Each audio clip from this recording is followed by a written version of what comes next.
Hello student, আশা করি তোমরা সবাই ভালো আছো। লেসন ইটটেকের পক্ষ থেকে মৌলের পর্যায়বৃত্ত ধর্ম ও রাসায়নিক বন্ধনের 19 নাম্বার লেকচারে তোমাদের সবাইকে স্বাগতম জানাচ্ছি।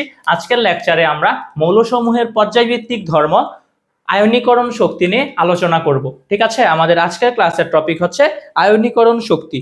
চলো আমরা আজকের ক্লাসটি শুরু করি। হ্যাঁ, প্রথমে আমরা জেনে নেব আয়নীকরণ শক্তি কাকে বলে। ঠিক আছে, আমি সংজ্ঞাটা লিখে দেই। কোনো মৌলের গ্যাসীয় বিচ্ছিন্ন এক মূল পরমাণু থেকে একটি করে ইলেকট্রন সরিয়ে গ্যাসীয় বিচ্ছিন্ন এক মূল একক ধনাত্মক আয়নে পরিণত করতে যে পরিমাণ শক্তির প্রয়োজন হয় তাকে আয়নীকরণ শক্তি বলে। ঠিক আছে, আমি জানি তোমরা সংজ্ঞাটা কিছুই বোঝোনি, আমি সংজ্ঞাটা লিখে বুঝিয়ে দেবো আবার। হ্যাঁ, দেখো, আয়নীকরণ শক্তি। আয়নীকরণ শক্তি কাকে বলবা? আয়নীকরণ শক্তি, হ্যাঁ, আয়নাইজেশন এনার্জি। ঠিক আছে, আয়নাইজেশন এনার্জি, আয়নীকরণ শক্তি। আয়নীকরণ শক্তি কাকে বলবা?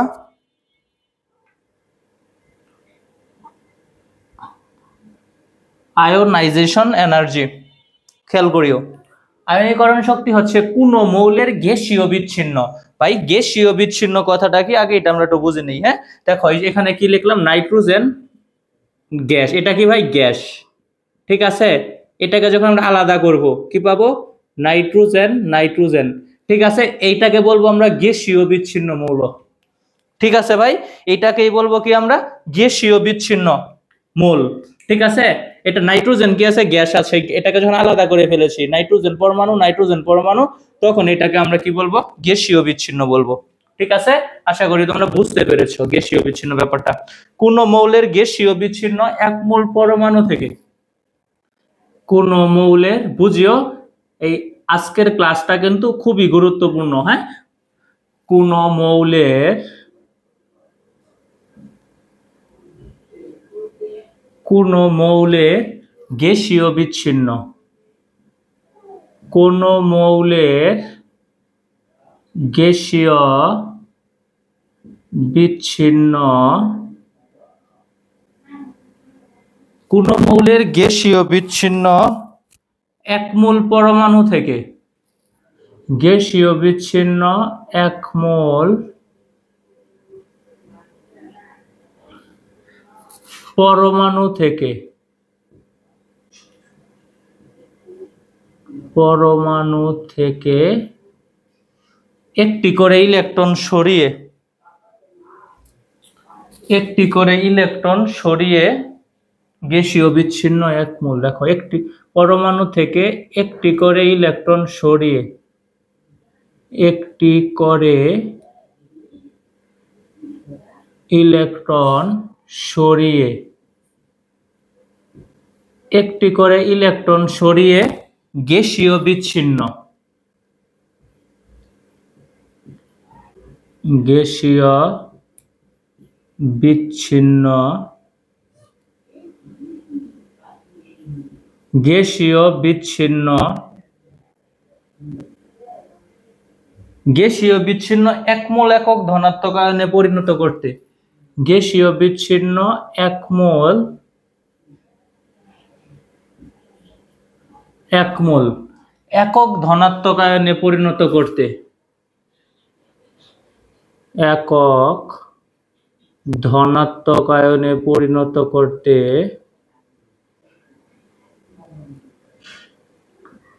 আয়নে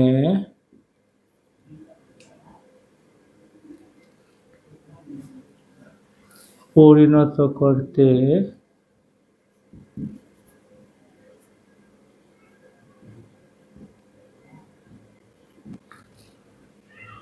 যে পরিমাণ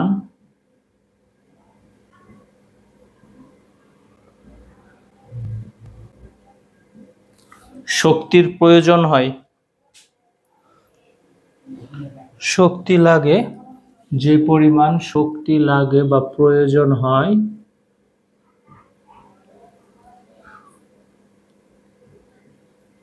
তাকে আয়নীকরণ শক্তি বা আয়নীকরণ বিভব বলে।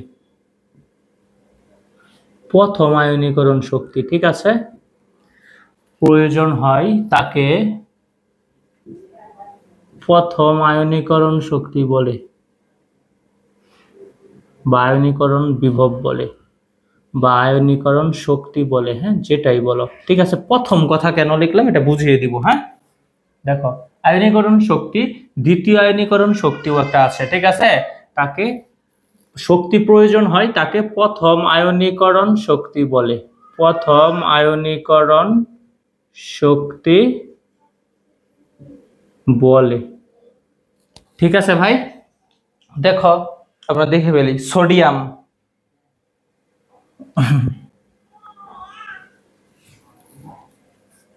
সোডিয়াম, সোডিয়ামের পারমাণবিক সংখ্যা কত? 11, তাই তো? এই যে সোডিয়াম, সোডিয়ামের পারমাণবিক সংখ্যা কত ভাই? 11, তাই না? দেখো সোডিয়াম থেকে সোডিয়াম কি হইল? একটা ইলেকট্রন ছেড়ে দিয়ে সোডিয়াম প্লাস আয়নে পরিণত হলো, তাই না? এই যে একটা ইলেকট্রন যে ছেড়ে দিল, এই ছেড়ে দেওয়ার জন্য কি যে পরিমাণ শক্তি তার প্রয়োজন, সেটাই হচ্ছে ভাই আয়নীকরণ শক্তি। সোডিয়াম দেখো এটা কি ছিল? গ্যাস। সাপোজ এটা মনে করো এটা গ্যাসীয় বিচ্ছিন্ন ছিল, ঠিক আছে। এটা ছিল গ্যাসীয়, এটা থেকে আমরা গ্যাসীয় বিচ্ছিন্ন করে দিয়েছি, সোডিয়াম পরমাণু, সোডিয়াম পরমাণু, ঠিক আছে। ওকে, এই গ্যাসীয় বিচ্ছিন্ন বুঝিও, এই যে এটা কি আছে? গ্যাসীয় বিচ্ছিন্ন অবস্থায় আছে। গ্যাসীয় বিচ্ছিন্ন কোন মৌলের এক মূল পরমাণু থেকে, ঠিক আছে, সোডিয়াম এখানে কতটুকু আছে? 1 মূল আছে। 1 মূল পরমাণু থেকে একটা ইলেকট্রন সরিয়ে দিয়ে, একটা ইলেকট্রন সরিয়ে দিয়ে গ্যাসীয় বিচ্ছিন্ন 1 মূল একক ধনাত্মক আয়নে পরিণত করেছি। একক ধনাত্মক আয়নে পরিণত করতে যে পরিমাণ শক্তির প্রয়োজন হয়েছে তাকে আমরা কি বলবো ভাই? তাকেই বলবো আমরা আয়নীকরণ শক্তি। হ্যাঁ, তাকে যে পরিমাণ শক্তিটার প্রয়োজন হয়, ঠিক আছে। এই যে ঊর্ধ্বমুখী চিহ্ন দিতে হবে, তীর চিহ্নগুলো নিম্নমুখী দিয়ে দিলে বোঝায় গিয়ে শক্তি বের হয়ে যাচ্ছে। দেখো গ্যাসীয় বিচ্ছিন্ন 1 মূল পরমাণু থেকে একটা ইলেকট্রন সরিয়ে গ্যাসীয় বিচ্ছিন্ন 1 মূল একক ধনাত্মক আয়নে পরিণত করতে যে পরিমাণ শক্তি তার প্রয়োজন, সেটাই হচ্ছে আয়নীকরণ শক্তি। আশা করি তোমরা এবার সংজ্ঞাটা বুঝতে পেরেছ, ঠিক আছে। দেখো সোডিয়ামের ইলেকট্রন বিন্যাস, সোডিয়ামের ইলেকট্রন বিন্যাস কত? 2।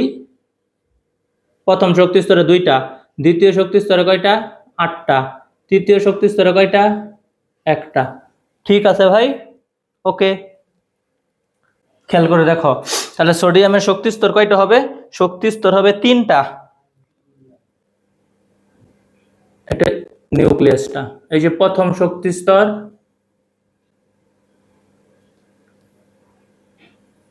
দ্বিতীয় শক্তি স্তর, এইটা তৃতীয় শক্তি স্তর, ঠিক আছে। দেখো প্রথম শক্তি স্তরে ইলেকট্রন কয়টা হবে? 2টা। দ্বিতীয় শক্তি স্তরে ইলেকট্রন হবে 8টা, ঠিক আছে। আর তৃতীয় শক্তি স্তরে ইলেকট্রন হবে 1টা, এই যে তৃতীয় শক্তি স্তরের ইলেকট্রন 1টা, ঠিক আছে। এটা কি? সোডিয়াম, ঠিক আছে। গ্যাসীয় বিচ্ছিন্নটা সোডিয়াম, খেয়াল করো।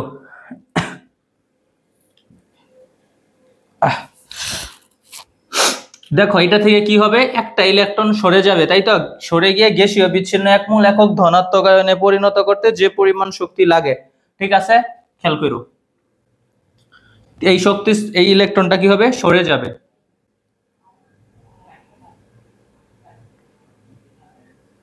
প্রথম শক্তি স্তরে 2টা, দ্বিতীয় শক্তি স্তরে 8টা, এটা সোডিয়াম আয়নের ক্ষেত্রে,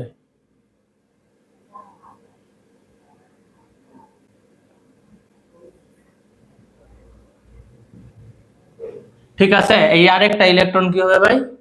একটা ইলেকট্রন বের হয়ে যাচ্ছে, তাই তো? এই যে এটাই হচ্ছে একটা ইলেকট্রন, ঠিক আছে। গ্যাসীয় বিচ্ছিন্ন কোন মৌলের পরমাণু থেকে একটা ইলেকট্রন সরিয়ে দিয়ে গ্যাসীয় বিচ্ছিন্ন 1 মূল একক ধনাত্মক আয়নে পরিণত করতে যে পরিমাণ শক্তি লাগে তাকেই বলা হয় আয়নীকরণ শক্তি। আশা করি তোমরা প্রথম আয়নীকরণ শক্তিটা বুঝতে পেরেছ, ঠিক আছে। আমরা এবার দ্বিতীয় আয়নীকরণ শক্তি দেখবো। হ্যাঁ ভাই, দ্বিতীয় আয়নীকরণ শক্তিটা জানো কি ভাই? একক ধনাত্মক আয়ন থেকে আমরা আরেকটা ইলেকট্রন সরাবো। এই সোডিয়াম আছে না, এটা কি এটাই তো আয়নীকরণ শক্তি, যে পরিমাণ শক্তি গ্যাসীয় বিচ্ছিন্ন পরমাণু থেকে একটা ইলেকট্রন সরিয়ে দিয়ে ধনাত্মক আয়নে পরিণত করছি, তাই তো? এই একক ধনাত্মক আয়ন থেকে কি করব, আমরা আরেকটা ইলেকট্রন সরিয়ে দিব, তখন যে পরিমাণ শক্তি লাগবে সেটা হচ্ছে দ্বিতীয় আয়নীকরণ শক্তি। বুঝতে পেরেছ?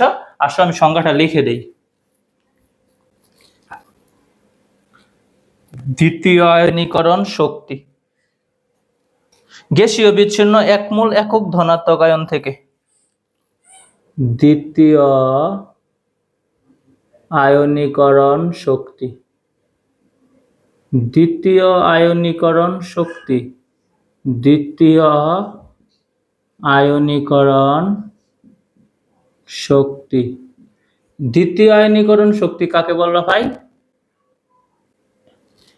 গ্যাসীয় বিচ্ছিন্ন একক ধনাত্মক আয়ন থেকে, এক মোল একক ধনাত্মক আয়ন থেকে একটি ইলেকট্রন সরিয়ে গ্যাসীয় বিচ্ছিন্ন দ্বিধনাত্মক আয়নে পরিণত করতে যে পরিমাণ শক্তির প্রয়োজন হয়। ঠিক আছে, গ্যাসীয় বিচ্ছিন্ন একক ধনাত্মক আয়ন থেকে একটা ইলেকট্রন সরাবা, সরিয়ে দিয়ে কি গ্যাসীয় বিচ্ছিন্ন দ্বিধনাত্মক আয়নে পরিণত করতে যে পরিমাণ শক্তি লাগে। দেখো লিখে দেই, হ্যাঁ, গ্যাসীয় বিচ্ছিন্ন একক ধনাত্মক আয়ন থেকে গ্যাসীয় বিচ্ছিন্ন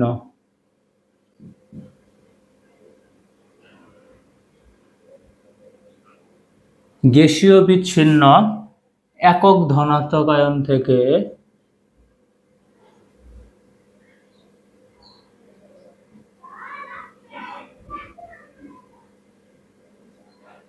গ্যাসীয় বিচ্ছিন্ন একক ধনাত্মক আয়ন থেকে গ্যাসীয় বিচ্ছিন্ন একক ধনাত্মক আয়ন থেকে একটি ইলেকট্রন সরিয়ে আয়ন থেকে একটি ইলেকট্রন সরিয়ে একটি ইলেকট্রন সরিয়ে একটি ইলেকট্রন সরিয়ে গ্যাসীয় বিচ্ছিন্ন গ্যাসীয় বিচ্ছিন্ন গ্যাসীয় বিচ্ছিন্ন গ্যাসীয় বিচ্ছিন্ন দ্বিধনাত্মক আয়নে পরিণত করতে, এক মোল দ্বিধনাত্মক আয়নে পরিণত করতে গ্যাসীয় বিচ্ছিন্ন একক ধনাত্মক আয়ন থেকে একটি ইলেকট্রন সরিয়ে গ্যাসীয় বিচ্ছিন্ন এক মোল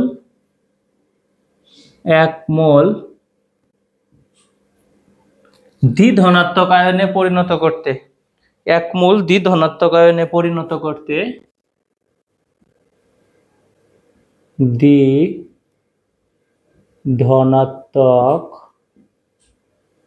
আয়নে পরিণত করতে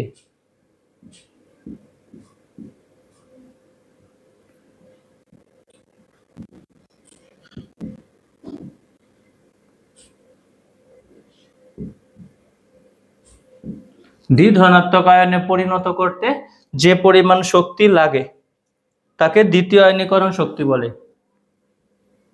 যে পরিমাণ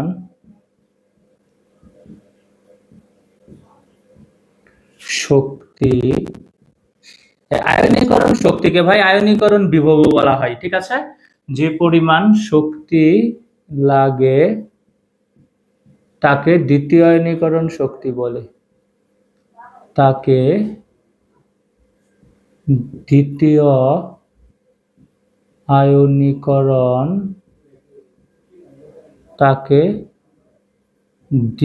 আয়নীকরণ শক্তি বলে,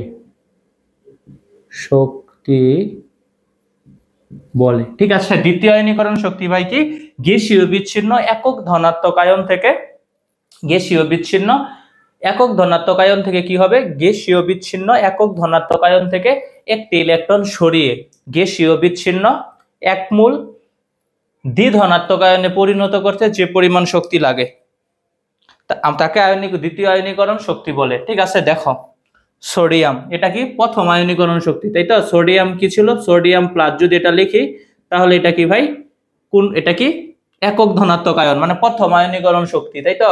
এই জায়গা থেকে আমরা আরেকটা ইলেকট্রন সরিয়ে দিব, এটা থেকে কি করব, আমরা একটা ইলেকট্রন সরিয়ে দিব, তখন কি হয়ে যাবে, সোডিয়াম 2+ প্লাস ইলেকট্রন। ভাই বুঝছো? এই দেখো, একক ধনাত্মক আয়ন থেকে একটা ইলেকট্রন সরিয়ে দিয়ে দ্বিধনাত্মক আয়নে পরিণত করতে, এই যে দ্বিধনাত্মক আয়নে পরিণত করতে যে পরিমাণ শক্তি লাগে সেটাই হচ্ছে কি দ্বিতীয় আয়নীকরণ শক্তি। ঠিক আছে ভাই? ও সোডিয়ামের প্রথম আয়নীকরণ শক্তি ছিল না ভাই? দেখো, সোডিয়ামের প্রথম আয়নীকরণ শক্তি, সোডিয়াম, এই সোডিয়ামের প্রথম আয়নীকরণ শক্তিটার মান ছিল, হ্যাঁ, আয়নীকরণ শক্তিকে ইআই দ্বারা, মানটাকে ইআই দ্বারা প্রকাশ করা হয়, হ্যাঁ, ইআই। সোডিয়ামের প্রথম আয়নীকরণ শক্তির মান কত ছিল জানো? সোডিয়ামের প্রথম আয়নীকরণ শক্তির মান ছিল প্লাস 496 কিলো জুল পার মোল, plus 496 kilo joule per mole. ঠিক আছে, সোডিয়ামের প্রথম আয়নীকরণ শক্তি, তাই তো, মান ছিল এত। ঠিক আছে, এই সোডিয়ামের দ্বিতীয় আয়নীকরণ শক্তির মান জানো কত? দ্বিতীয় আয়নীকরণ শক্তির মান হচ্ছে 4562 কিলো জুল পার মোল। ঠিক আছে, ওকে, এটাকে 1 মানে প্রথম আয়নীকরণ শক্তি। ঠিক আছে, আর দ্বিতীয় আয়নীকরণ শক্তির মান কত ভাই? দ্বিতীয় আয়নীকরণ শক্তির মান হচ্ছে AI2 4562 plus 4562 kilo joule per মোল।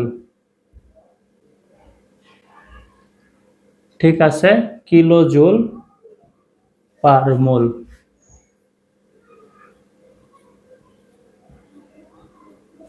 ওকে, দেখো দ্বিতীয় আয়নীকরণ শক্তির মান কত সোডিয়ামের? 4562 কিলো জুল পার মোল। ঠিক আছে ভাই, এমন ম্যাগনেসিয়াম এবং পটাশিয়ামের প্রথম আয়নীকরণ ও দ্বিতীয় আয়নীকরণ শক্তির মানগুলো আমরা একটু দেখি আসো। ঠিক আছে, পরে আমরা একটা প্রশ্ন পড়ব। ম্যাগনেসিয়ামের প্রথম আয়নীকরণ শক্তির মান হচ্ছে 738 কিলো জুল পার মোল। ম্যাগনেসিয়াম,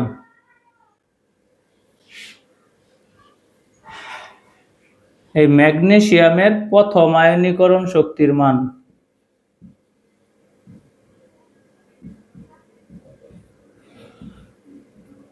ম্যাগনেসিয়ামের প্রথম আয়নীকরণ শক্তির মান কত ভাই? 738।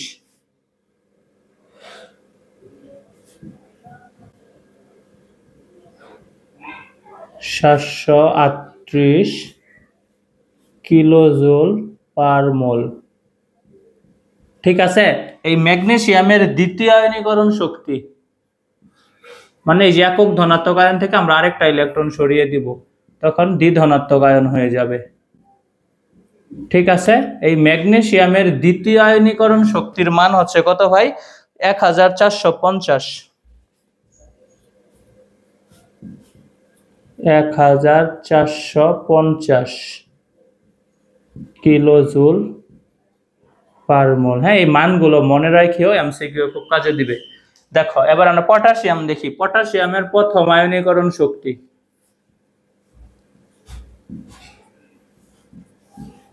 পটাশিয়ামের প্রথম আয়নীকরণ শক্তির মান কত ভাই? 419 কিলো জুল পার মোল।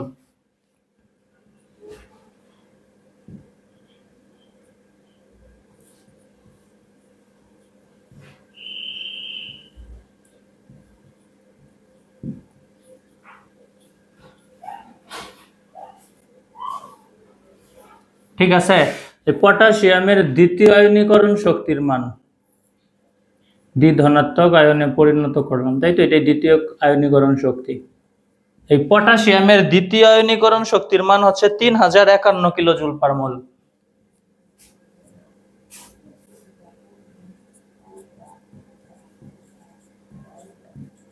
51 কিলো জুল পার মোল।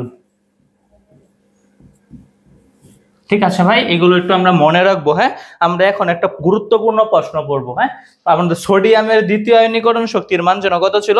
সোডিয়ামের দ্বিতীয় আয়নীকরণ শক্তির মান ছিল 4562। ঠিক আছে, এই সোডিয়ামের দ্বিতীয় আয়নীকরণ শক্তির মান, সোডিয়ামের দ্বিতীয় আয়নীকরণ শক্তির মান কত ছিল? 4562। ঠিক আছে, ম্যাগনেসিয়ামের দ্বিতীয় আয়নীকরণ শক্তির মান দেখো তো কত? এই ম্যাগনেসিয়ামের দ্বিতীয় আয়নীকরণ শক্তির মান এত। আমাদের প্রশ্নটা হচ্ছে কি জানো? সোডিয়ামের দ্বিতীয় আয়নীকরণ শক্তির মান ম্যাগনেসিয়ামের দ্বিতীয় আয়নীকরণ শক্তির মান থেকে বেশি কেন?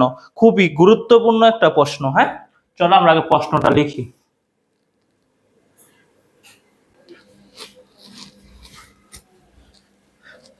সোডিয়ামের দ্বিতীয় আয়নীকরণ শক্তির মান ম্যাগনেসিয়ামের দ্বিতীয় আয়নীকরণ শক্তির মান অপেক্ষা বেশি কেন?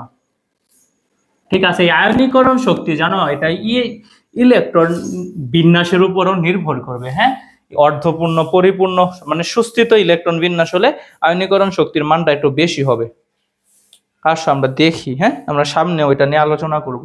আমাদের প্রশ্ন কি? সোডিয়ামের দ্বিতীয় আয়নীকরণ শক্তির মান ম্যাগনেসিয়ামের দ্বিতীয় আয়নীকরণ শক্তির মান থেকে বেশি কেন? সোডিয়ামের দ্বিতীয় আয়নীকরণ শক্তির মান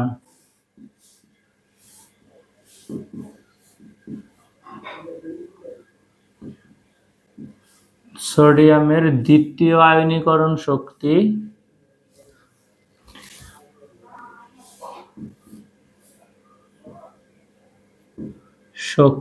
মান, সোডিয়ামের দ্বিতীয় আয়নীকরণ শক্তির মান ম্যাগনেসিয়ামের দ্বিতীয় আয়নীকরণ শক্তি থেকে বেশি কেন? ম্যাগনেসিয়ামের দ্বিতীয় আয়নীকরণ, ম্যাগনেসিয়ামের দ্বিতীয় আয়নীকরণ শক্তি থেকে বেশি কেন? শক্তির মান অপেক্ষা বেশি কেন? শক্তির মান অপেক্ষা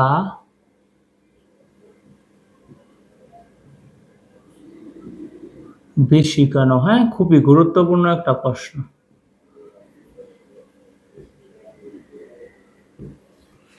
সোডিয়ামের দ্বিতীয় আয়নীকরণ শক্তির মান ম্যাগনেসিয়ামের দ্বিতীয় আয়নীকরণ শক্তির মান অপেক্ষা বেশি কেন? ঠিক আছে, আসো আমরা ইলেকট্রন বিন্যাস দেখি। সোডিয়ামের দ্বিতীয় আয়নীকরণ শক্তিটাও দেখো তো।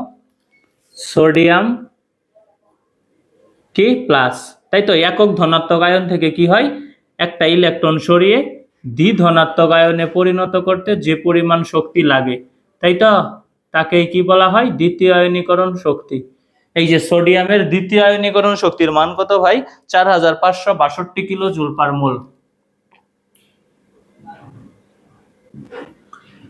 প্লাস 4562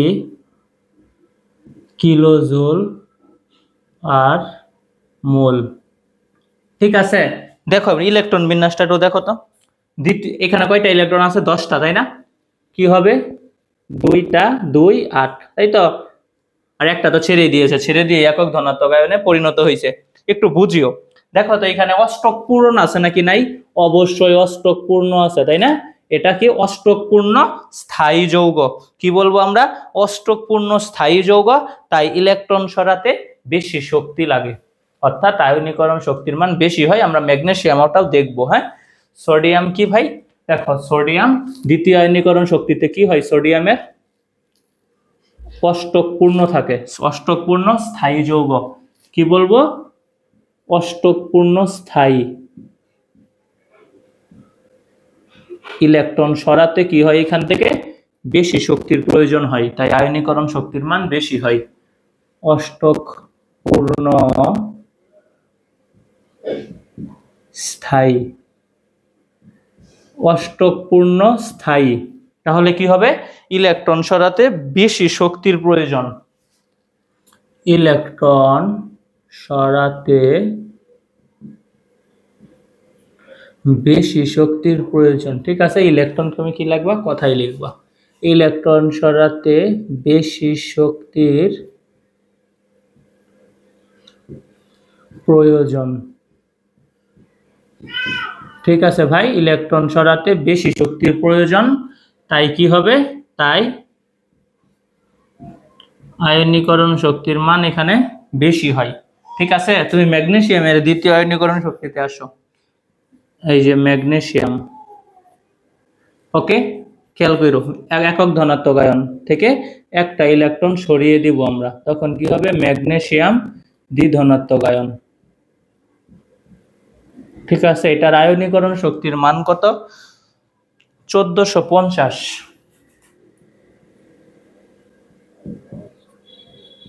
1450 কিলোজুল পার মোল।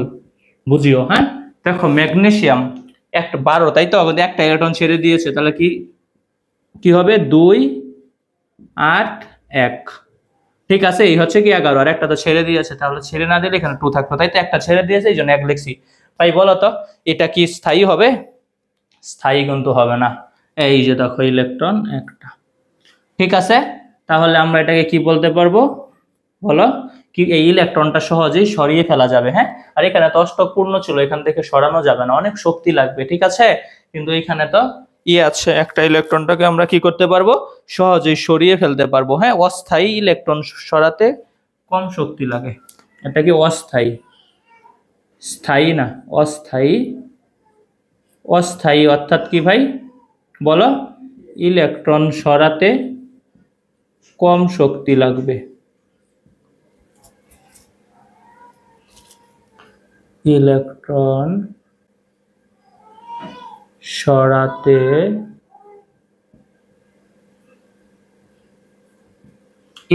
সরাতে কি কম শক্তি লাগে,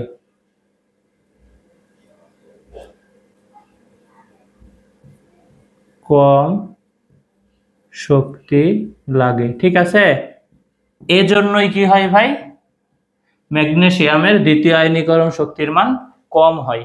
ওকে, আশা করি তোমরা এই প্রশ্নটা বুঝতে পেরেছো। ঠিক আছে, দেখো আমরা পরমাণুর আকারের সাথে আয়নীকরণ শক্তির একটু সম্পর্ক দেখবো। হ্যাঁ, গ্রুপ ভিত্তিক এবং পর্যায় ভিত্তিক, যা খুবই গুরুত্বপূর্ণ। পরমাণুর আকার বাড়লে কেন কি হয়, পরমাণুটা যদি আকার বাড়ে তখন আয়নীকরণ শক্তির মান কমে যায়। এটা কি গ্রুপ ভিত্তিক সম্পর্ক।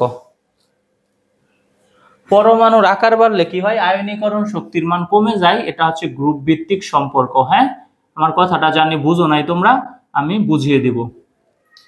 কি বলছি আমরা, পরমাণুর আকার যদি বেড়ে যায় তাহলে আয়নীকরণ শক্তির মান কমে যাবে। ঠিক আছে, পরমাণুর আকার কখন বাড়বে বলো তো, একই গ্রুপের উপর থেকে নিচে গেলে, তাই না রে ভাই, একই গ্রুপের উপর থেকে নিচে গেলে আকারটা কি হবে, বেড়ে যাবে। দেখো একই গ্রুপের উপর থেকে যখন নিচে যাবে, সর্ববহিষ্ঠ শক্তি স্তর আর ইলেকট্রনের মাঝখানে কি হবে, দূরত্ব বেড়ে যাবে না, তাহলে কি বেশি পরিমাণ আকর্ষণ করতে পারবে, পারবে না। তাই ওই সর্ববহিষ্ঠ শক্তি স্তর থেকে তুমি সহজে ইলেকট্রন সরাতে পারবে।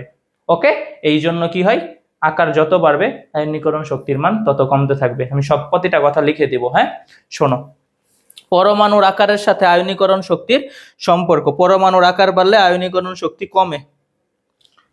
ঠিক আছে, দেখো এখানে একটু লিখে দিই আগে, পরমাণুর আকার,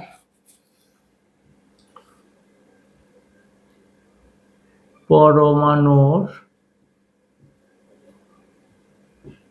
আকার, পরমাণুর আকার যদি কি হয় ভাই, বেড়ে যায়, পরমাণুর আকার বাড়লে কি হবে, আয়নীকরণ শক্তি কমবে।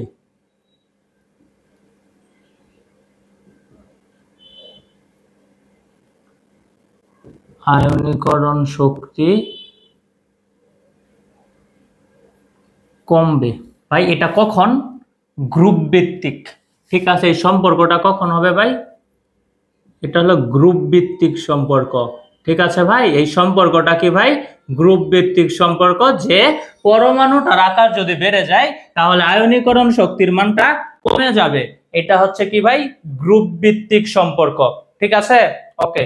দেখো আবার কি হবে যখন আমরা পর্যায়ের ক্ষেত্রে দেখবো। হ্যাঁ, পরমাণুর আকার যখন কমবে, মানে কি একই পর্যায়ে বাম থেকে ডানে যখন যাবে তখন কি আকার কমে যায় কেন, একটা করে উপশক্তি স্তরে এসে যুক্ত হয়। ঠিক আছে, দেখো পরমাণুর আমরা কি বলবো, আকার কমলে, আকার কখন কমবে? একই পর্যায়ের বাম থেকে ডানে গেলে, পরমাণুর আকার কমে গেলে। হ্যাঁ, পরমাণুর আকার কমে গেলে, পরমাণুর আকার কমে গেলে।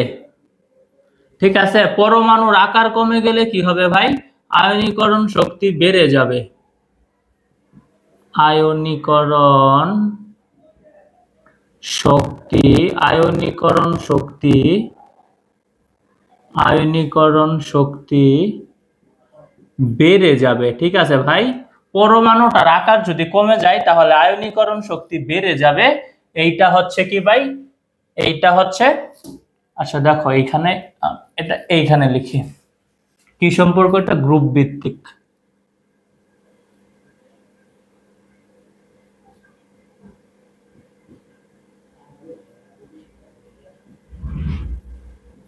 ঠিক আছে, পরমাণুর আকার যদি কমে যায় আয়নীকরণ শক্তির মান বেড়ে যাবে। এটা কি ভাই সম্পর্ক? পর্যায় ভিত্তিক সম্পর্ক।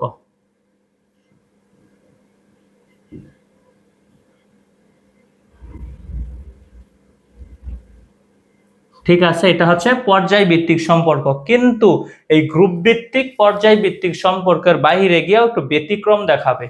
ঠিক আছে ভাই, ব্যতিক্রমটা জানো কখন দেখাবে? স্থায়ী ইলেকট্রন বিন্যাসের ক্ষেত্রে। ইলেকট্রন বিন্যাসটা যদি স্থায়ী হয়, পরমাণুর ইলেকট্রন বিন্যাস যদি স্থায়ী হয়, তখন ভাই এরা এই কন্ডিশন মানবে না, একটু মাঝে মাঝে কি হবে, একটু ব্যতিক্রম ঘটে যাবে। হ্যাঁ, একটু ব্যতিক্রম থাকবে। ঠিক আছে, এই স্থায়ী ইলেকট্রন বিন্যাসের ক্ষেত্রে আয়নীকরণ শক্তির মান বেশি হয়। স্থায়ী ইলেকট্রন বিন্যাসের ক্ষেত্রে আয়নীকরণ শক্তির মানের ব্যতিক্রম ঘটে। ঠিক আছে, এই কথাটা অবশ্যই মনে রাখবেন। কি? স্থায়ী ইলেকট্রন বিন্যাসের ক্ষেত্রে, স্থায়ী ইলেকট্রন বিন্যাসের ক্ষেত্রে আয়নীকরণ শক্তির মানের ব্যতিক্রম ঘটে। স্থায়ী ইলেকট্রন বিন্যাসের ক্ষেত্রে, স্থায়ী ইলেকট্রন বিন্যাসের ক্ষেত্রে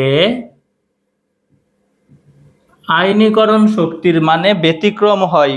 আয়নীকরণ শক্তির ব্যতিক্রম ঘটে। স্থায়ী ইলেকট্রন বিন্যাসের ক্ষেত্রে আয়নীকরণ শক্তির ব্যতিক্রম ঘটে। আয়নীকরণ শক্তির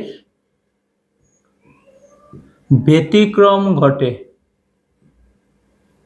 ব্যতিক্রম ঘটে। হ্যাঁ, এই কথাটা মনে রাখবেন। হ্যাঁ, পরীক্ষায় আসে। স্থায়ী ইলেকট্রন বিন্যাসের ক্ষেত্রে কি হয়? আয়নীকরণ শক্তির মানে, আয়নীকরণ শক্তির ব্যতিক্রম ঘটে। ঠিক আছে, চলো আমরা গ্রুপ ভিত্তিক ও পর্যায় ভিত্তিক সম্পর্কটা একটু দেখে ফেলি। হ্যাঁ, আমরা যে কথাগুলো লিখলাম একটু প্রমাণ দেখে ফেলি। প্রথমে গ্রুপ ভিত্তিক আমরা আলোচনা করব। গ্রুপ ভিত্তিক সম্পর্ক, গ্রুপ ভিত্তিক সম্পর্ক,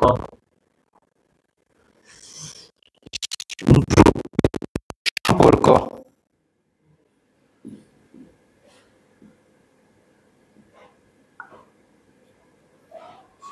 গ্রুপ ভিত্তিক সম্পর্কে কি হবে বলো? একই গ্রুপের উপর থেকে নিচে গেলে কি হয়?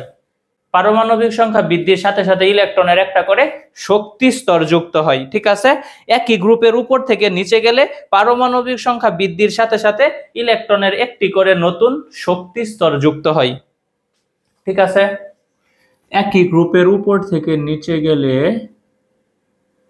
একই গ্রুপের উপর থেকে নিচে, উপর থেকে নিচে গেলে, হ্যাঁ, একই গ্রুপের উপর থেকে নিচে গেলে, একই গ্রুপের উপর থেকে নিচে গেলে পারমাণবিক সংখ্যা বৃদ্ধির সাথে সাথে, ঠিক আছে, পারমাণবিক সংখ্যা বৃদ্ধির সাথে সাথে, পারমাণবিক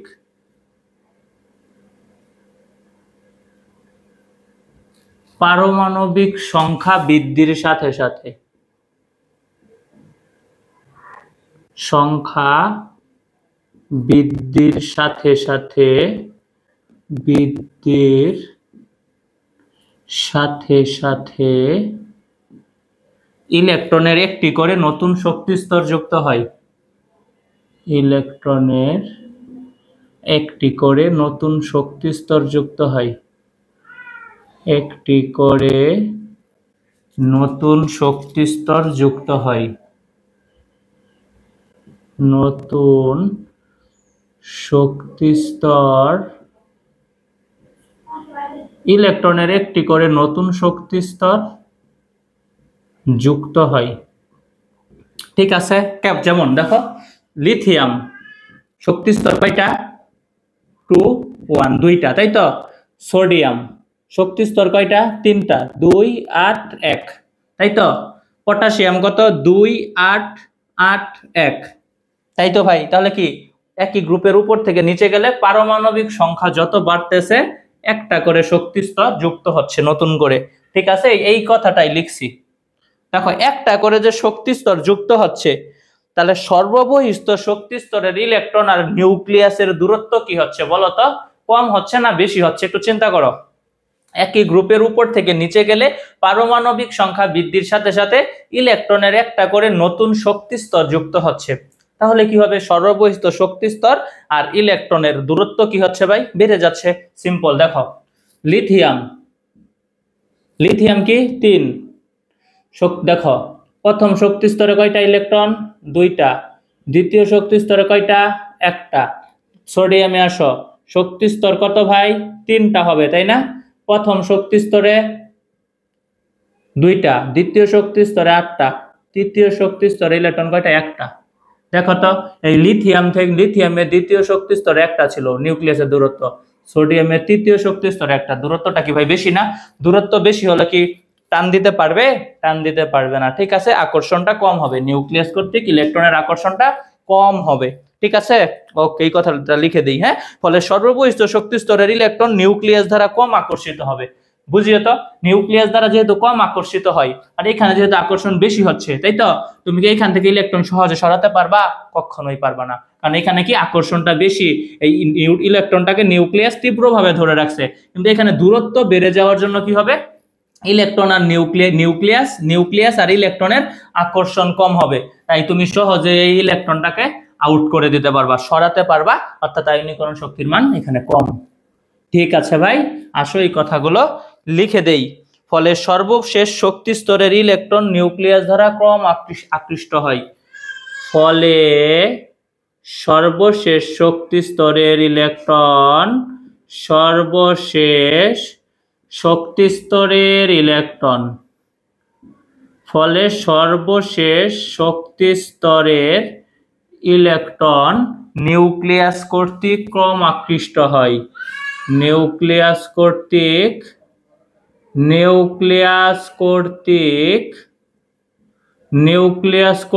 কি হয় ভাই?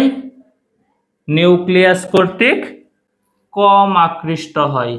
ক্রম আকৃষ্ট, নিউক্লিয়াস কর্তৃক ক্রম আকৃষ্ট হয়। বুঝছো ভাই? হ্যাঁ, নিউক্লিয়াস কর্তৃক যেহেতু আকৃষ্ট কম হয়, আকর্ষণটা কম হয়, তাই ইলেকট্রন সহজে সরিয়ে ফেলা যায়, অর্থাৎ আয়নীকরণ শক্তির মান কমে যায়। তাই সর্বশেষ কক্ষপথের ইলেকট্রন সরাতে কম শক্তির প্রয়োজন হয়, অর্থাৎ আয়নীকরণ শক্তির মান কমতে থাকে। তাই সর্বশেষ শক্তি স্তরের ইলেকট্রন সরাতে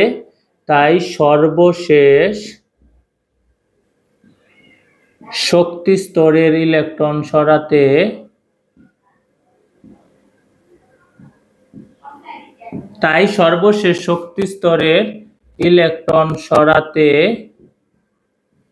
কম শক্তি লাগে বা কম শক্তির প্রয়োজন হয়। ঠিক আছে, কম শক্তির প্রয়োজন হয়।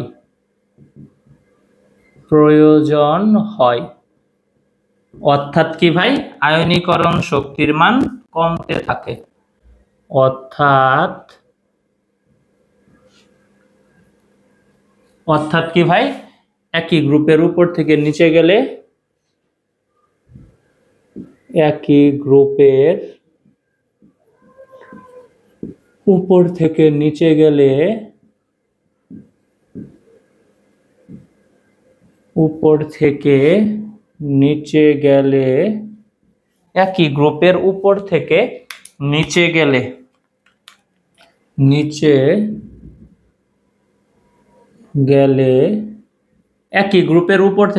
গেলে আয়নীকরণ শক্তির মান কমতে থাকে।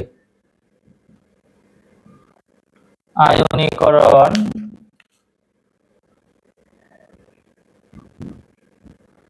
শক্তির মান হ্রাস পায়, মান হ্রাস পায়, হ্রাস পায়। আশা করি তোমরা বুঝতে পেরেছো। কি ভাই, একই গ্রুপের উপর থেকে নিচে গেলে, হ্যাঁ, একই গ্রুপের উপর থেকে নিচে গেলে, একই গ্রুপের উপর থেকে নিচে গেলে কি হয়, আয়নীকরণ শক্তির মান হ্রাস পায়। ঠিক আছে, একই গ্রুপের উপর থেকে নিচে গেলে আয়নীকরণ শক্তির মান হ্রাস পায়। আশা করি তোমরা এটা বুঝতে পেরেছো ভাই। এবার আমরা পর্যায় ভিত্তিক সম্পর্ক দেখবো, একটু বুঝিও। গ্রুপ ভিত্তিক সম্পর্ক আমাদের চলে গেল, তাই না? এবার পর্যায় ভিত্তিক সম্পর্ক দেখবো, বুঝিও। পর্যায় ভিত্তিক সম্পর্ক, পর্যায়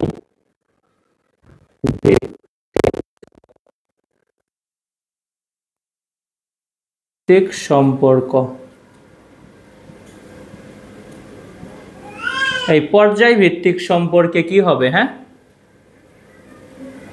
একই পর্যায়ের যদি বাম থেকে ডানে যাই, বুঝিও তো, একই পর্যায়ের বাম থেকে ডানে গেল, তখন কি হয়, ইলেকট্রনের কি নতুন শক্তি স্তর যুক্ত হয় না। পর্যায়ের ক্ষেত্রে কি থাকে ভাই, ওই একই পর্যায়ে প্রত্যেকটা মৌলের কি থাকে, শক্তি স্তর সংখ্যা একই থাকে। কিন্তু যত বাম থেকে ডানে যাবে, যত কি বাম থেকে ডানে যাবে, তখন কি হবে, সর্বশেষ শক্তি স্তরে একটা করে নতুন ইলেকট্রন যুক্ত হতে থাকবে। ইলেকট্রন বেশি, তাহলে কি করবে, নিউক্লিয়াস ইলেকট্রনটাকে টান দিবে, বেশি আকর্ষণ করবে, তাই কি হবে, আকারটা ছোট হয়ে যাবে। তাই ওখান থেকে তোমার ইলেকট্রন সরাতে বেশি শক্তির প্রয়োজন হবে, অর্থাৎ আয়নীকরণ শক্তির মান বাড়তে থাকবে। কি বুঝলা তাহলে, একই পর্যায়ের বাম থেকে ডানে গেলে আয়নীকরণ শক্তির মান বৃদ্ধি পায়। কথাগুলো আমি লিখে দিই, হ্যাঁ, শোনো। পর্যায় ভিত্তিক সম্পর্ক কি বলবো, একই পর্যায়ের বাম থেকে ডানে গেলে পারমাণবিক সংখ্যা বৃদ্ধির সাথে সাথে ইলেকট্রনের একটা করে নতুন শক্তি স্তর কিন্তু এখানে আর যুক্ত হয় না। ঠিক আছে, একই পর্যায়ের বাম থেকে ডানে গেলে, একই পর্যায়ের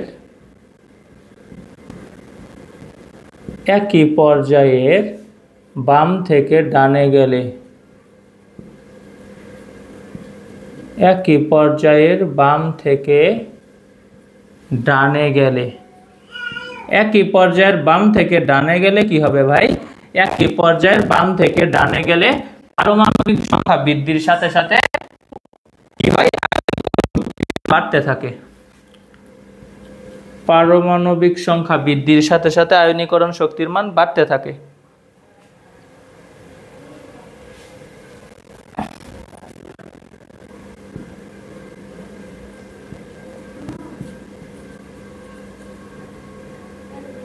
পারমাণবিক সংখ্যা, একই পর্যায়ের বাম থেকে ডানে গেলে পারমাণবিক সংখ্যা বৃদ্ধির সাথে সাথে আয়নীকরণ শক্তির মান বাড়তে থাকে। বৃদ্ধির সাথে সাথে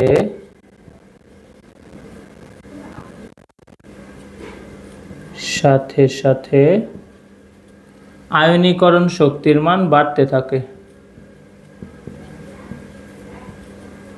আয়নীকরণ শক্তির মান, একই পর্যায়ের বাম থেকে ডানে গেলে পারমাণবিক সংখ্যা বৃদ্ধির সাথে সাথে আয়নীকরণ শক্তির মান বৃদ্ধি পায়। বৃদ্ধি পাই, বলো তো কেন বৃদ্ধি পাই? কারণ একই পর্যায়ের বাম থেকে ডানে গেলে মৌলসব সর্বশেষ শক্তি স্তরে একটা করে ইলেকট্রন যুক্ত হয়, কিন্তু ইলেকট্রনের শক্তি স্তর সংখ্যা বাড়ে না। কারণ একই পর্যায়ে একটি পর্যায়ের মৌলসমূহের পারমাণবিক সংখ্যা বৃদ্ধির ফলে ইলেকট্রনের শক্তি স্তর বাড়ে না। ঠিক আছে, কারণ একটি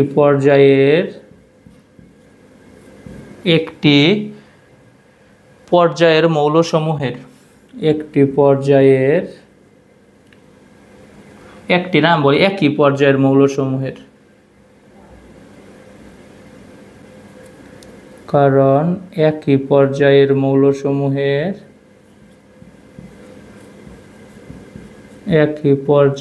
মৌলসমূহের কি হবে? একই পর্যায়ের মৌলসমূহের পারমাণবিক সংখ্যা বৃদ্ধির ফলে ইলেকট্রনের শক্তি স্তর সংখ্যা বাড়ে না। মৌলসমূহের পারমাণবিক সংখ্যা বৃদ্ধির ফলে পারমাণবিক সংখ্যা বৃদ্ধির ফলে কি হয় ভাই? পারমাণবিক সংখ্যা বৃদ্ধির ফলে ইলেকট্রনের শক্তি স্তর বাড়ে না। ইলেকট্রনের শক্তি স্তর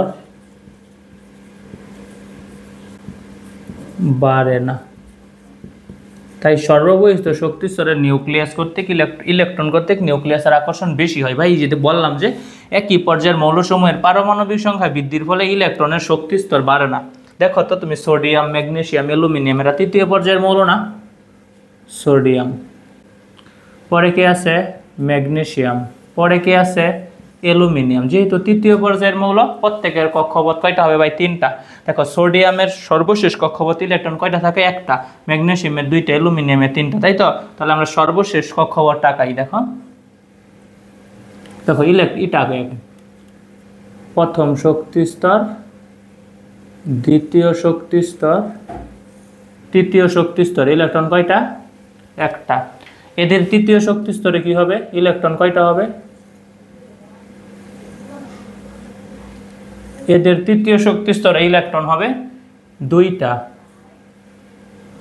ম্যাগনেসিয়ামের, অ্যালুমিনিয়ামের তৃতীয় শক্তি স্তরে ইলেকট্রন কয়টা হবে?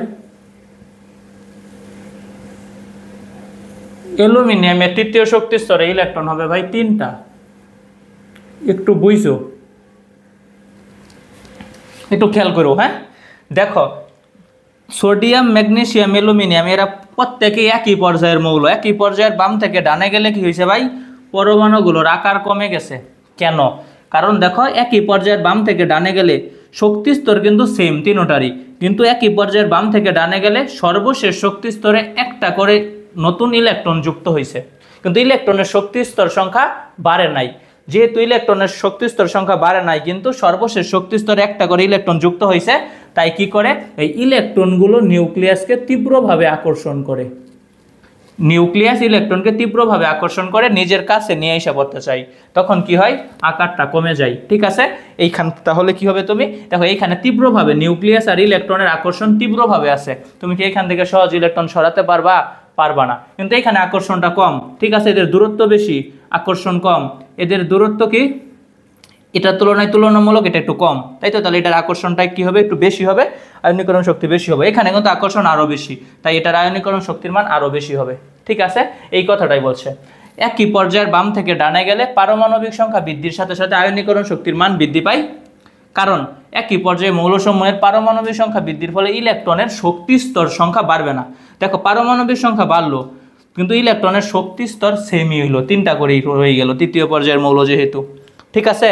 যেহেতু ইলেকট্রনের শক্তি স্তর সংখ্যা বাড়ে না, তাহলে কি হবে? সর্ববহিষ্ঠ শক্তি স্তরের ইলেকট্রন নিউক্লিয়াস দ্বারা তীব্রভাবে আকৃষ্ট হবে। ঠিক আছে? অর্থাৎ ইলেকট্রন সরাতে বেশি শক্তির প্রয়োজন হবে, তাই আয়নীকরণ শক্তির মান বেড়ে যাবে। দেখো এই কথাগুলো আমি লিখে দিই। ফলে নিউক্লিয়াস থেকে সর্ববহিষ্ঠ শক্তি স্তরের ইলেকট্রনের দূরত্ব বাড়ে না। ফলে যেহেতু শক্তি স্তর সংখ্যা বাড়লো না, তাই তো? ফলে কি হবে? নিউক্লিয়াস থেকে ইলেকট্রনের দূরত্ব বাড়বে না। ফলে নিউক্লিয়াস থেকে সর্ববহিষ্ঠ শক্তি স্তরের ইলেকট্রনের দূরত্ব বাড়ে না। ফলে নিউক্লিয়াস থেকে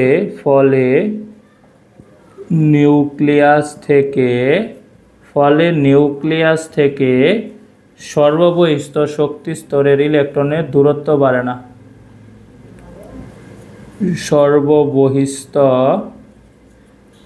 শক্তি স্তরের সর্ববহিস্থ শক্তি স্তরের ইলেকট্রনের দূরত্ব বাড়ে না।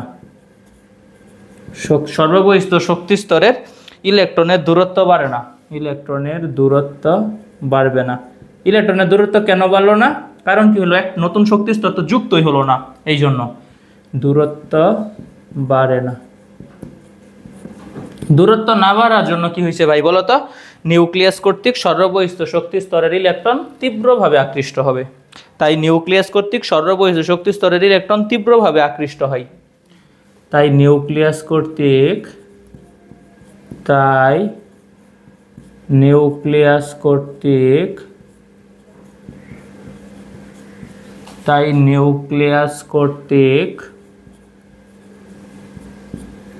সর্ববহিস্থ শক্তি স্তরের ইলেকট্রন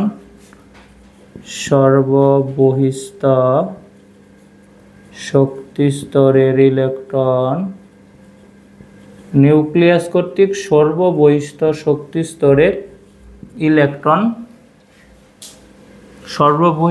শক্তি স্তরের ইলেকট্রন তীব্রভাবে আকৃষ্ট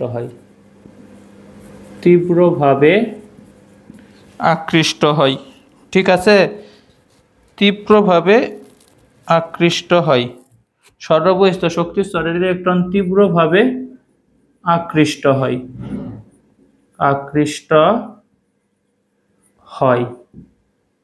অর্থাৎ কি হবে বলো তো? নিউক্লিয়াস কর্তৃক সর্ববহিস্থ শক্তি স্তরের ইলেকট্রন তীব্রভাবে আকৃষ্ট হয়। তাহলে কি হবে?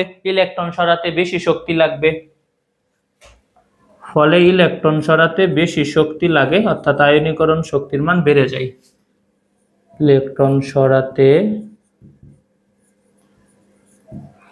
বেশি শক্তির প্রয়োজন হয়, বেশি শক্তির প্রয়োজন হয়, অর্থাৎ আয়নীকরণ শক্তির মান বেড়ে যায়।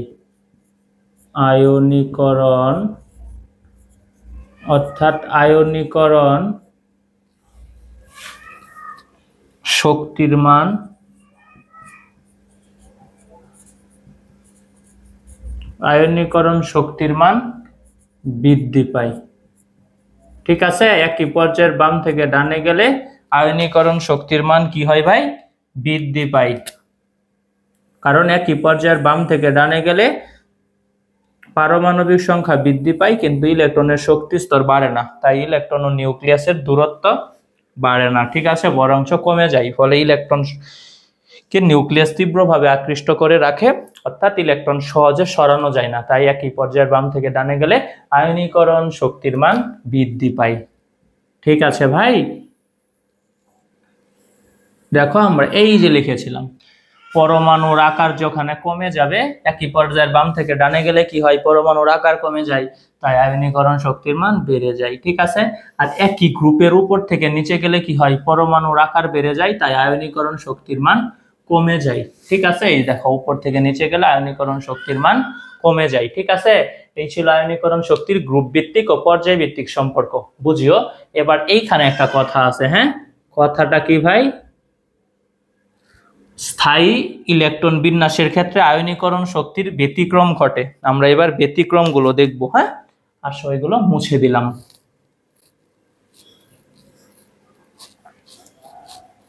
হ্যাঁ, ব্যতিক্রমগুলো কিন্তু খুবই গুরুত্বপূর্ণ। ঠিক আছে, ব্যাখ্যাগুলো তুমি মনে রাখবা, তাহলে ওই ব্যতিক্রমের ব্যাখ্যাগুলো দিতে পারবা। দেখো ব্যাখ্যা খেয়াল করো, আমাকে কি বলছে প্রশ্ন? আমাদের প্রশ্নটা হচ্ছে কি জানো? বোরনের তুলনায় বেরিলিয়ামের আয়নীকরণ শক্তির মান বেশি হয় কেন? ভাই দেখো তো, আগে কি বেরিলিয়াম না একই পর্যায়ে, তারপরে তো বোরন। তোমাকে কি বলছে ভাই? এই বেরিলিয়ামের আয়নীকরণ শক্তির মান বেশি, বোরনের কি ভাই কম। বুঝছো? কেন কম? কিন্তু বোরন তো বেশি হওয়ার কথা ছিল, কারণ বোরন কি আছে, ডানে আছে একই পর্যায়ে, বেরিলিয়ামের তুলনায় বোরন ডানে আছে, আয়নীকরণ শক্তির মান বেশি হওয়ার কথা ছিল কিন্তু হয়ে গেছে কম। ঠিক আছে, ওকে, এগুলোর ব্যাখ্যা আমরা দেখব। আসো, প্রশ্নটা কি আমাদের, বোরনের আয়নীকরণ শক্তি বেরিলিয়াম অপেক্ষা কম কেন? বোরনের আয়নীকরণ শক্তি বেরিলিয়াম অপেক্ষা কম কেন? বোরনের খুবই গুরুত্বপূর্ণ প্রশ্ন। আয়নীকরণ শক্তি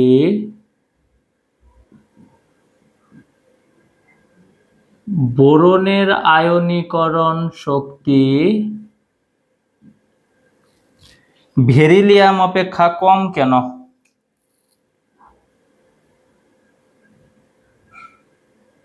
বেরিলিয়াম অপেক্ষা বোরনের আয়নীকরণ শক্তি বেরিলিয়াম অপেক্ষা কম কেন? বেরিলিয়াম অপেক্ষা কম কেন বলো তো, কেন কম? কি কথা বলেছিলাম, যে স্থায়ী ইলেকট্রন বিন্যাসের ক্ষেত্রে আয়নীকরণ শক্তির মানে কি ঘটবে ভাই, ব্যতিক্রম ঘটবে। আমরা জানি, তুমি ব্যাখ্যাটা কিভাবে লিখবা, একই পর্যায়ের বাম থেকে ডানে গেলে সাধারণত আয়নীকরণ শক্তির মান বেড়ে যায়। কথাটা লিখছ, লিখবা। পরে কি লিখবা, কিন্তু স্থায়ী ইলেকট্রন বিন্যাসের ক্ষেত্রে আয়নীকরণ শক্তির মানের ব্যতিক্রম ঘটে। ঠিক আছে, পরে তুমি এসে ইলেকট্রন বিন্যাস দেখাবা। দেখো, বোরন বেরিলিয়াম লিখলাম, বেরিলিয়ামের পারমাণবিক সংখ্যা কত ভাই, 4। ইলেকট্রন বিন্যাস করো, 1s2 2s2, কি আছে ভাই, এটা পূর্ণ আছে। বোরনে আসো, বোরনের পারমাণবিক সংখ্যা কত, 5। কত লিখবো, 1s2 2s2, 2p তে কত লিখবো আমরা, 1। এটা কি পূর্ণ হইল না? আর একটু ভাঙায় যদি লিখি, 2px1 2py 0 2pz 0। বুঝিও কি বলছি, স্থায়ী ইলেকট্রন বিন্যাসের ক্ষেত্রে আয়নীকরণ শক্তির মানের ব্যতিক্রম ঘটে, তাই তো? তুমি এই কথাটা লেখার পর দুইটা বিক্রিয়া দেখাই, দুইটা ইলেকট্রন বিন্যাস দেখাইছো। দেখো তো বোরনের দিকে, বেরিলিয়ামে তাকাও, এটা কি পূর্ণ আছে না ইলেকট্রন, s2 এস এ তো দুইটা ইলেকট্রনই থাকে, পূর্ণ আছে। ঠিক আছে, তাই আমরা কি বলবো, পরমাণুর পূর্ণ ও অর্ধপূর্ণ অরবিটাল অধিক স্থিতিশীল হয়। ঠিক আছে, দেখো বোরনের দিকে তাকাও, বোরনের কি 2p-তে কয়টা থাকার কথা, p-তে কয়টা থাকে ইলেকট্রন, 6টা। অর্ধপূর্ণ যদি থাকতো তাহলে কয়টা থাকতো ভাই, 3টা, কিন্তু নাই, আছে কয়টা, 1টা। তাই এইখান থেকে এই যে এই ইলেকট্রনটা আছে না ভাই, এই ইলেকট্রনটা সহজেই সরিয়ে ফেলা যায়, কিন্তু তুমি এইখান থেকে বেরিলিয়ামের 2s থেকে ইলেকট্রন সহজে সরাতে পারবে না, শক্তি বেশি লাগবে, কারণ এটা পূর্ণ আছে। কিন্তু এটা ভাই পূর্ণ নাই, অর্ধপূর্ণ নাই, অপূর্ণ অবস্থায় আছে। ঠিক আছে, তাই তুমি এখান থেকে ইলেকট্রন সরাতে সহজে পারবা, আয়নীকরণ শক্তির মান এই জন্যই কম হবে। এখন তুমি ব্যাখ্যাটা কি দিবা, বুঝিও। পরমাণুর পূর্ণ ও অর্ধপূর্ণ অরবিটাল অধিক স্থিতিশীল হয়। বোরনের 2px1 ইলেকট্রনটি সরাতে কিছুটা কম শক্তির প্রয়োজন হয়। ঠিক আছে, তখন যদি এইখান থেকে তুমি যদি একটা ইলেকট্রন সরাই ফেলতে পারো, কিছু সরাইতে কম শক্তির প্রয়োজন হয়, তখন কি হবে, 2s অরবিটাল কি হবে, যুগলবদ্ধ হবে, তাই না? তখন 2s অরবিটাল যুগলবদ্ধ হয়ে স্থিতিশীল ইলেকট্রন বিন্যাস অর্জিত হবে। অপরদিকে বেরিলিয়ামের দেখো এই যে 1s2 2s2 হওয়ায় তা অধিকতর স্থিতিশীল এবং এটি থেকে ইলেকট্রন সরাতে তুলনামূলকভাবে বেশি শক্তির প্রয়োজন। ঠিক আছে, অপসারণ করলে যুগলবদ্ধ কি হতে হবে, 2s অরবিটালটাকে ভেঙে ফেলতে হবে না? তুমি যদি বোরনের বেরিলিয়ামের ইলেকট্রন তো পূর্ণ আছে, তুমি এইখান 2s থেকে যদি ইলেকট্রন সরাতে চাও, তাহলে যুগলবদ্ধ 2s অরবিটালটাকে কি কি করতে হবে, ভেঙে ফেলতে হবে না? এই ভেঙে ফেলতে কি হবে ভাই, বেশি শক্তির প্রয়োজন। ঠিক আছে, তাই কি হয়, বেরিলিয়ামের 2s থেকে ইলেকট্রন সরাতে যেহেতু বেশি শক্তির প্রয়োজন, তাই বোরনের তুলনায় বেরিলিয়ামের আয়নীকরণ শক্তির মান বেশি। আমি আবারও বলি প্রথম থেকে, তুমি আমার ব্যাখ্যাটা শোনো, শুনে শুনে লিখবা। সাধারণত একই পর্যায়ের বাম থেকে ডানে গেলে আয়নীকরণ শক্তির মান কি হয়, বেড়ে যায়, কিন্তু স্থায়ী ইলেকট্রন বিন্যাসের ক্ষেত্রে আয়নীকরণ শক্তির মানের কিছু ব্যতিক্রম ঘটে। এই যে এটাই কিন্তু ব্যতিক্রম পড়তেছি। ঠিক আছে, পরে লিখবা পরমাণুর পূর্ণ ও অর্ধপূর্ণ অরবিটাল অধিক স্থিতিশীল হয়। দেখো বেরিলিয়ামের বোরনের, দেখো বোরনের 2p(x) থেকে একটা ইলেকট্রন সরাতে মূলত কি হয়, কম শক্তির প্রয়োজন হয়, কম শক্তির প্রয়োজন হয়, তখন 2s অরবিটাল যুগলবদ্ধ হয়ে স্থায়ী হবে, তাই তো? ঠিক আছে, তো কিন্তু বেরিলিয়ামের কি ইলেকট্রন পূর্ণ আছে, এখান 2s থেকে একটা ইলেকট্রন যদি তুমি সরাতে চাও তখন যুগলবদ্ধ 2s ইলেকট্রনটাকে কি করতে হবে, অরবিটালটাকে ভাঙতে হবে, এই জন্য কি ভাঙতে বেশি শক্তির প্রয়োজন। ঠিক আছে, এই মূলত এই কারণেই বোরনের আয়নীকরণ শক্তির মান থেকে বেরিলিয়ামের আয়নীকরণ শক্তির মান বেশি হয়। এই ছিল তোমার প্রশ্নটার উত্তর। ঠিক আছে ভাই, ওকে, আরো তাকাও, আমরা আরো দেখব নাইট্রোজেন আর অক্সিজেন দেখব। আমরা কি জানি ভাই, নাইট্রোজেন 7 নম্বর মৌল, অক্সিজেন কয় নম্বর মৌল, 8 নম্বর মৌল, পারমাণবিক সংখ্যা একই কি আছে, এরা কি আছে, একই পর্যায়ে আছে, তাই না? তাহলে কার আয়নীকরণ শক্তির মান বেশি হওয়ার কথা ছিল বলতো? বেশি হওয়ার কথা ছিল অক্সিজেনের, কিন্তু না, বেশি হবে নাইট্রোজেনের। ঠিক আছে, কেন হবে আমরা দেখব, ওই যে আমাদের আবার ওই ইলেকট্রন বিন্যাসে যাইতে হবে। কি নাইট্রোজেনের আয়নীকরণ শক্তি, নাইট্রোজেন এর আয়নীকরণ শক্তি অক্সিজেন অপেক্ষা বেশি কেন, বা অক্সিজেনের আয়নীকরণ শক্তি নাইট্রোজেন অপেক্ষা কম কেন? হ্যাঁ, আচ্ছা দেখো এখানে লিখে দিই বেশি কেন। ঠিক আছে, ওই যে ব্যাখ্যা কিন্তু আগেরটার মতোই, ইলেকট্রন বিন্যাসে আসো। নাইট্রোজেন পারমাণবিক সংখ্যা কত? 7। নাইট্রোজেনের পারমাণবিক সংখ্যা কত ভাই? 7। কি লিখবো? 1s2, 2s2, 2px1, 2py1, 2pz1। অক্সিজেনে আসো 8, 1s2, 2s2, 2p কত ভাই? 4। যদি এটাকে তুমি ভাঙায় লেখো তাহলে কি লিখবা? 2px, 2py, 2pz। প্রথমে একটা করে দিয়ে যাবা, তাই তো? এখানে একটা, এখানে একটা, এখানে একটা, তাহলে আরেকটা কোথায় দিবা? এখানে। তাহলে এটা কত হবে? 2।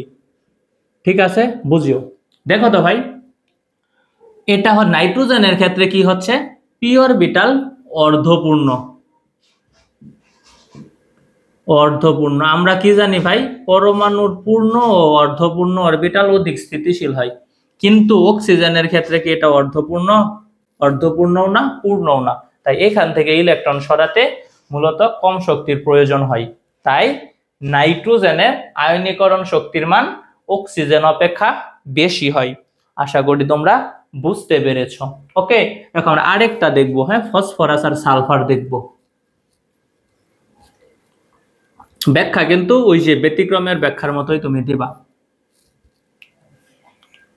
প্রশ্ন কি, ফসফরাসের আয়নীকরণ শক্তি সালফার অপেক্ষা বেশি কেন?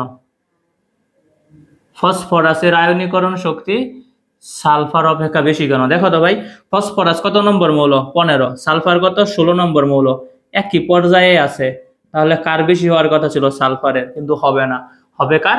ফসফরাসের। এটাই হচ্ছে কি ব্যতিক্রম। দেখো কেন হইলো, ইলেকট্রন বিন্যাসটা করে দেখি।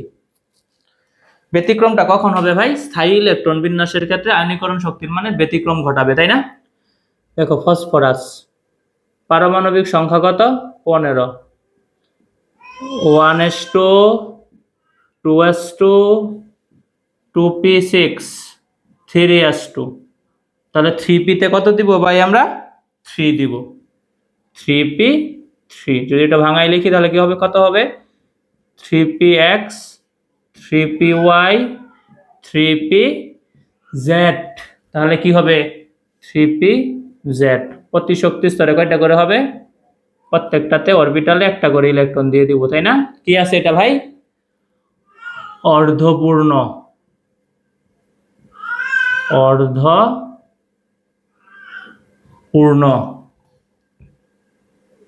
সালফারে আসো, সালফার কত? 16। 1s2, 2s2, 2p6,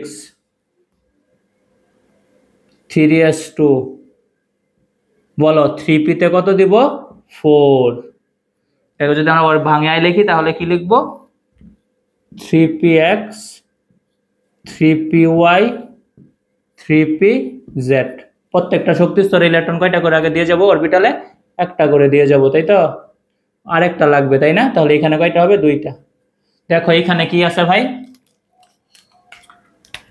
P orbital অর্ধপূর্ণ কিন্তু এখানে পি অরবিটাল অর্ধপূর্ণও না পরিপূর্ণও না তাই এখান থেকে ইলেকট্রন সরাতে তুলনামূলক কম শক্তির প্রয়োজন ঠিক আছে অর্ধপূর্ণ ইলেকট্রন কি হয় অধিক স্থিতিশীল হয় এখান থেকে ইলেকট্রন সহজে সরানো যাবে না ঠিক আছে পূর্ণ থাকলেও সেম ঘটনা ঘটতো ঠিক আছে তাহলে তুমি কি বুঝলা ফসফরাসের আয়নীকরণ শক্তিটার মান বেশি হলো কারণ কি এখানে পি অরবিটাল অর্ধপূর্ণ অধিক স্থিতিশীল এখান থেকে ইলেকট্রন সরাতে বেশি শক্তি লাগবে কিন্তু সালফারে কি হবে ভাই পি অরবিটাল অপূর্ণ অর্ধপূর্ণ না ঠিক আছে বা পরিপূর্ণ না তাই এখান থেকে ইলেকট্রন সরাতে তুলনামূলক কম শক্তি লাগে এই কারণেই ভাই সালফারের আয়নীকরণ শক্তির মান ফসফরাস অপেক্ষা কম হয় অর্থাৎ ফসফরাসের আয়নীকরণ শক্তিটার মান বেশি হয় এবং সালফারের আয়নীকরণ শক্তির মান কম হয় ঠিক আছে এই ছিল আমাদের আজকের ক্লাসটি হ্যাঁ আজকের ক্লাসটি এ পর্যন্তই থাকবে তোমরা সবাই ভালো থেকো সুস্থ থেকো ধন্যবাদ